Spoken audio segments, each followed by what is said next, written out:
Totoo ba, Sadrak, Mesak at Abednego, na hindi kayo naglilingkod sa aking mga Diyos na sumasamba sa ribultong ginto na aking ipinagawa?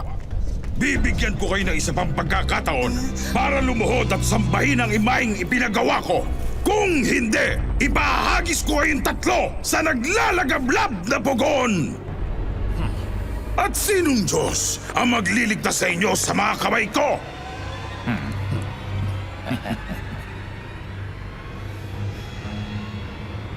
Haring Nebukadnesar, wala po kaming masasabi sa inyo tungkol sa bagay na ito. Ang Diyos na aming pinaglilingkuran ang magliligtas sa amin sa naglalagablab na pugon. At ililigtas niya kami mula sa inyong mga kamay.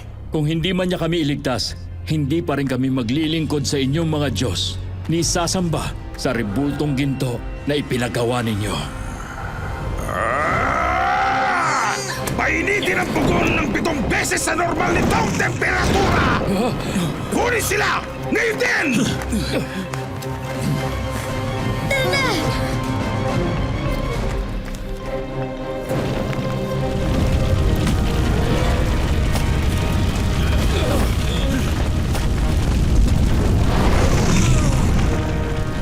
Igapos na sila!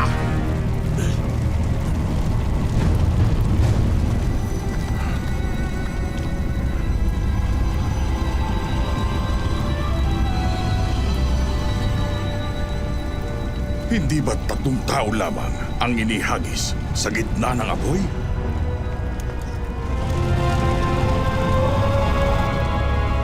Lumabas kayo riyan at halik kayo rito, mga lingkod na katastasang Diyos!